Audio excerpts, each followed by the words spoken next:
when I was coming up, man, I had cousins and stuff. I told y'all in a previous video, my family is from the deep south. We're from Louisiana. And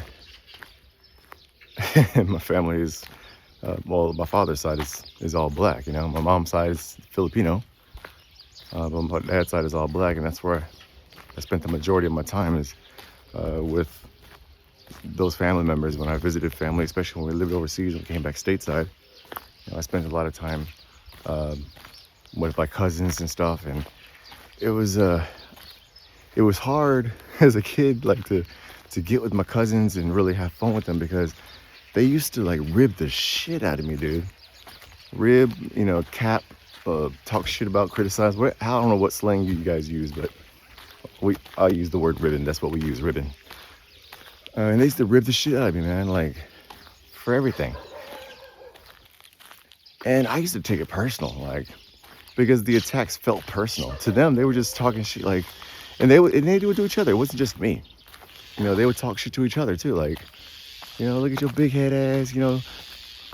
And this is back when we were kids, so they included like your mama jokes and these things like that. And it was quote unquote all in good fun, and you know, it wasn't anything to be taken seriously. But for some reason, as a kid, man, I wasn't good at that banter. Hey, what's up, man?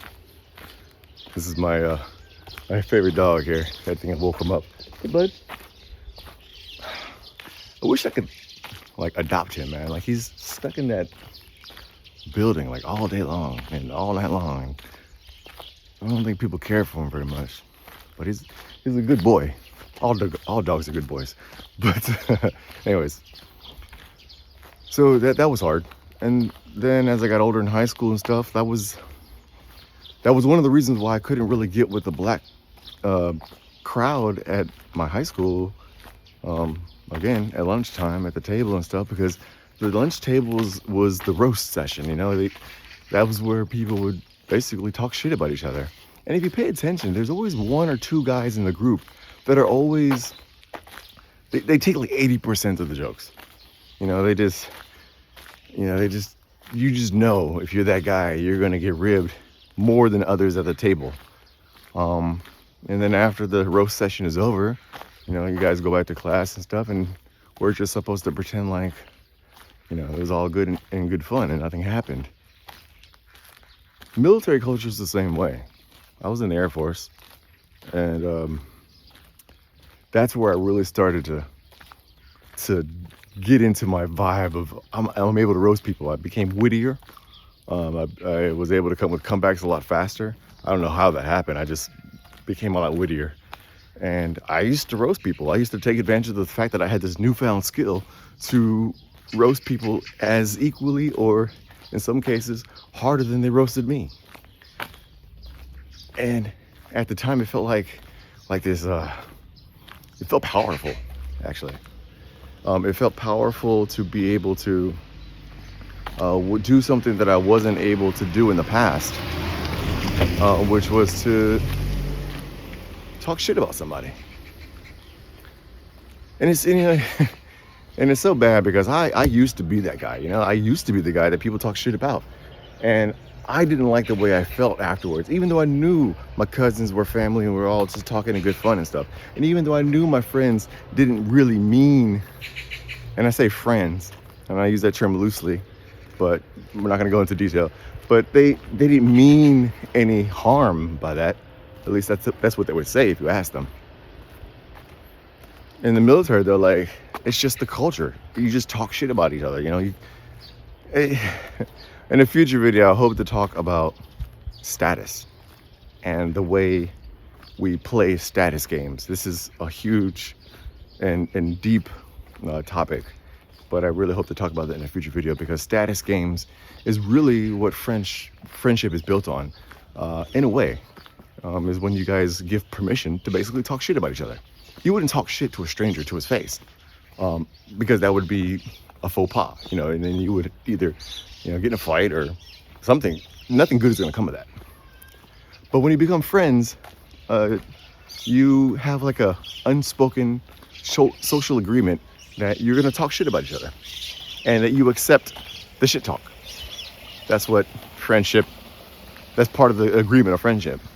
But I don't know, man, like when I started losing my hair, you know, that became one of the main targets that people would hit me on. Not just in the military, but when I went home on leave and stuff, and I visited my family, the same cousins that used to talk shit about me when I was a kid, now they had a new way to target me. You know what? I think I'm gonna walk this way today. They had a new way to target me, which was the balding. For you, it might be something different. Maybe it's your height. You know, maybe it's your weight. Maybe it's a speech impediment. You know, maybe it's your sexuality. I don't know what it is. Everybody has something that they get targeted for. And when you target somebody, and this is where the transition, this really hit home for me, to stop, quote unquote, ribbing people out of good fun, and criticizing people, is when people started criticizing me about my hair loss. Because hair loss is something that, for the most part, we have no control over. Obviously, there's ways that you can slow hair loss. You can try to fight your hair loss. And I have a lot of content on my channel that talks about that. But as it relates to things you can control in your life, hair loss is not one of them. I mean, you're just basically at the mercy of your genes and your environmental factors. And so I don't know. It definitely cut deeper when I used to go home. My cousins would start calling me Buddha, or they'd start rubbing my head, or Baldy, and well, you look just like your daddy. You know, your daddy's bald. Y'all both shiny bald. And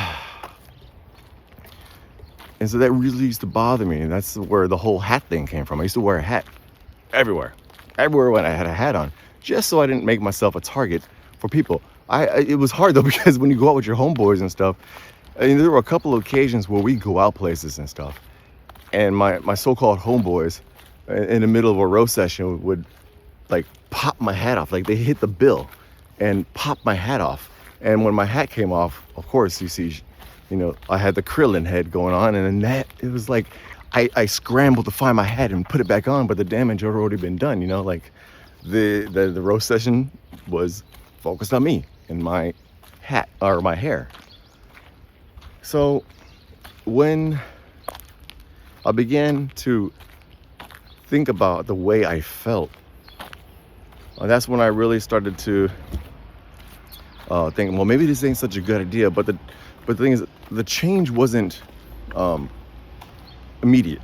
I mean, I didn't stop talking shit about people immediately. There was a point in time where maybe about a year or so. No, I'd say it's more like 2 years, where I really just became angry. I was so angry that people were criticizing me about something that I couldn't control, that it made me talk shit. Oh, that's a dead frog. Damn. It made me talk shit about them even more. And so my criticism, my roasting, my ribbing became equally destructive. Just scared the fuck out of me, man. There's a snake over here. Meaning I would start criticizing people for things that they couldn't control. I would, you know, you talk about my head, I'm gonna talk about your height. You know, you want to talk about my balding, I'm gonna talk about the fact that you got, you know, fucking missing ass teeth. You got a gap in your teeth. You whistle when you talk. Like I would try to hit you as hard as you hit me. And so the friendly roasting became destructive. It became really harmful, you know. But even in the middle of that, guys, I say guys because, you know, the majority of you guys watching this channel are guys. We know, okay, you talk about, if somebody says, oh man, you look at your bald head looking like Buddha, and then I come back and say, look at your short ass looking like, you know, I don't know, Frodo, I don't know, whatever the rib might be, we know that we can control those things, and yet we still attack each other for those things. When I came to South Korea, I still had that anger, you know, and I still had that thing about me where I wanted, when somebody talked about me, I'm gonna make you hurt worse than I hurt, you know. And I had this guy named John. He and I, we first met. He was actually I taught English at one of the academies out here, and he was the head teacher. Korean guy, spoke English really well. Grew up over in California, actually. But the thing about John, he was such a nice guy, man. And he kind of, I was the new guy, and he took me out a few times. We got dinner and stuff, and he showed me around. He's Korean, so I spoke a little bit of Korean at the time. Actually, my Korean is kind of good. It's a lot better now, but I wasn't comfortable enough to go around and just start speaking Korean to people. So it was nice to have him with me because being Korean, it was like I had the in, I could do things that would be inaccessible to me as a typical foreigner. But me and another guy, another co-worker, the three of us hung out together. The third guy, he's a Kyopo. He and I are still really good friends. He's a Kyopo, meaning he's a Korean born in America. He's also from California, and the three of us, that was the crew. But John is short by American standards. I think he's like 5'6". Not particularly muscular, not particularly attractive. I ain't saying he's ugly, but I mean, he's just an average guy. And this made it really easy to target him. So when we go out places and stuff, I used to just, me and the other guy, the three of us, so me and my the other US guy, we used to start ribbing him, man. We would rib him and poke fun at his height and poke fun at the way that he was kind of socially awkward with girls. And these are things that he couldn't necessarily control, and I think at that time, I was really just not a good friend because John never really did anything bad to me. He was always kind, he was always helpful, he was always available, and in a way, I just repaid that friendship, that kindness with attacks on him as a person. I wasn't attacking, his handwriting. I wasn't attacking his shoes and his style and stuff. I was attacking things the man couldn't control. And over the period of 2 years or so, I felt a rift grow in our relationship.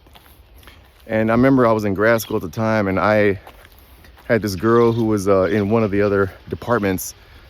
She and I were pretty good friends, and I introduced her to him because he was having a hard time I think he had just broke up with his girlfriend. I was like, look, man, this girl's cool, she's Korean, obviously, so you guys can hook up, and she's smart, she's intelligent, kind of your style. So I hooked him up.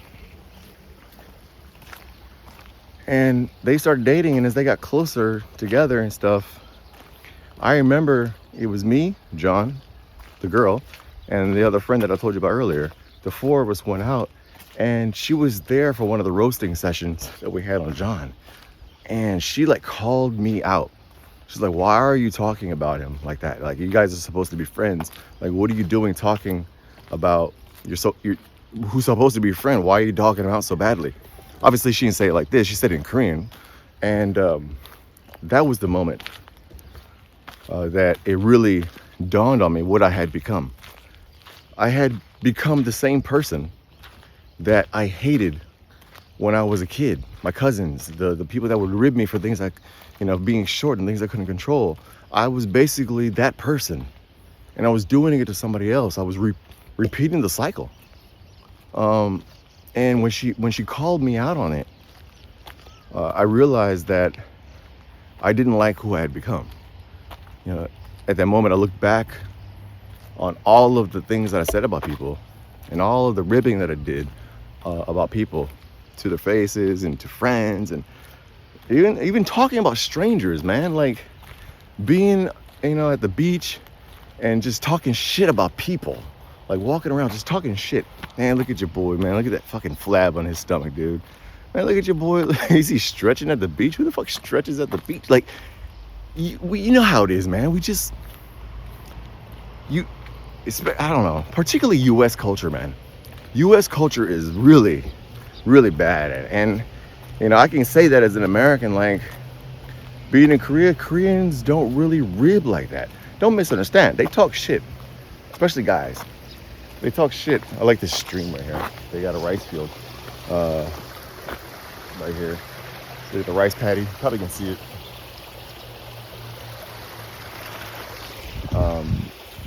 And that's my house right up there. But this is my morning walk that I thought I'd take you guys on. But I remember I went home and I laid in bed one night and I was just like, what the fuck are you doing, man? Are you really gonna be like this?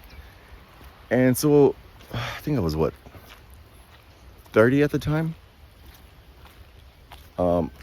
I was still bald, and that's when I realized that I was basically taking all of the anger that I had and I was directing it toward somebody. I wanted somebody to feel as bad as I did, basically, like I said earlier. That's when I stopped. Unfortunately, the damage had already been done with my relationship with John, because he had never said it to my face, but all of the criticizing and talking shit to his face and talking about his height and all of those things, it took its toll. And he began to distance himself from me, especially since him and his girlfriend were getting closer, and she's a good woman, man. She's a good woman because she protected her man, and let's not get into like gender and all that shit right now. Just understand the story. She basically stood up for him and she told him, those ain't your friends, man. They're not your friends because your friends wouldn't talk about you like that. And I think it was hard for him because I remember we tried to reach out a few times to get drinks and stuff. And he met us a few times, but it was just not the same. It was kind of awkward. And I think he was really hurt by that. Those times that we talked about him. And the relationship basically, it deteriorated. It was gone. And so, fast forward to, a few years later, I was a teacher.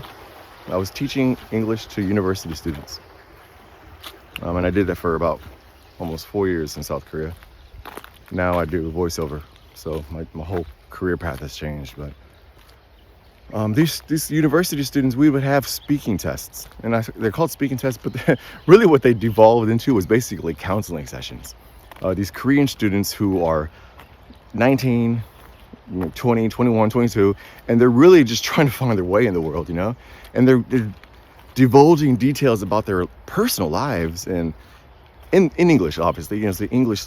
So it was great as a tangent. One of the great things about language learning is that as you learn a second language, you begin to, when you speak your native language, like English, we have filters. And so we know what not to say in certain situations. I say that while I'm telling you guys I used to rip people. But there's certain things we don't divulge or tell people about because there's a filter there. But when you're speaking in a second language that you're learning, that filter disappears. And so people actually become more direct and more honest in the new language, the target language. So my students would basically tell me personal details about their life, breakups, their family relationship with their dad, and the fact that they're trying to get a job, and all of these things in English. And I basically became a life counselor. And there's so many opportunities to basically talk shit about people.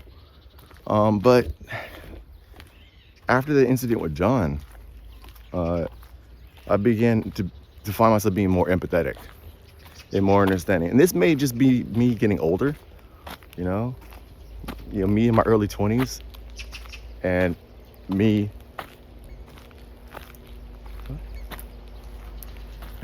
So, this shit dripping from the, I don't know what that is. Anyway, me in my 20s, early 20s, and me now are completely different people, maturity-wise.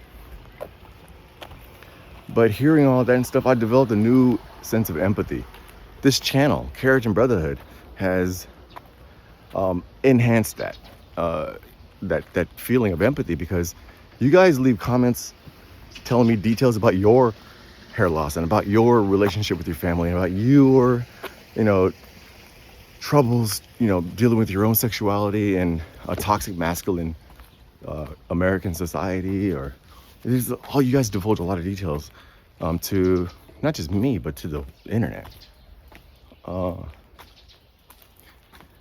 And I just don't talk about people anymore.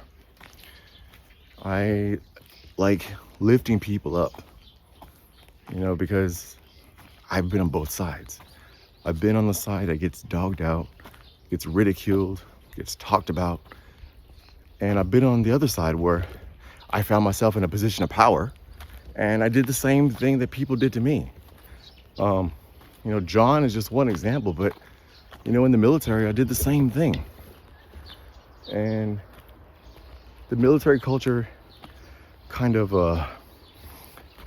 glorifies or kind of they make it seem normal. They normalize that type of relationship. But I don't think it needs to be that way, man. Like, go into the comments on YouTube, go into comments on Instagram, go into comments on any form of social media, especially where people can comment under the guise of anonymity. Under the guise of anonymity, people just talk shit, man.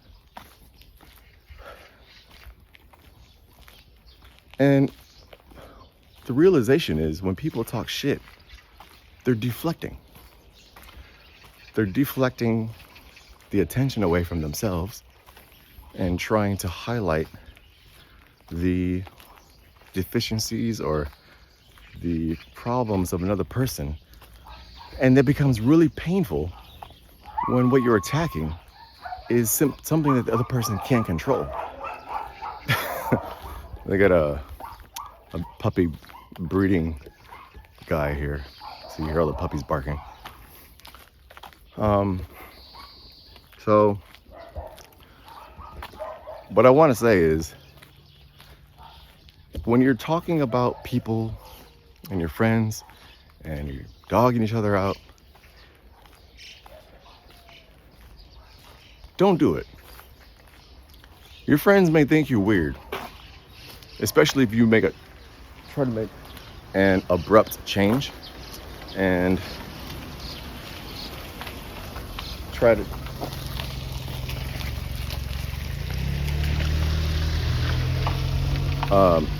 like, if you try to make an abrupt change to your personality and say, I'm never going to talk about people again, I'm never going to criticize people again, I'm only going to be nice, your friends might not hang out with you anymore. They might dog you out more. Don't worry about it. Trust me. You find more happiness, you find more peace, and you find that you attract better people in your life when you stop being an asshole and you start understanding that all of us, man, we all have shit in our lives. And we all have problems that we can't control. And the sooner, or the more people that come to that realization, the better off we're going to be. Because at the end of the day, we all live and we all die. And why not die a happy person,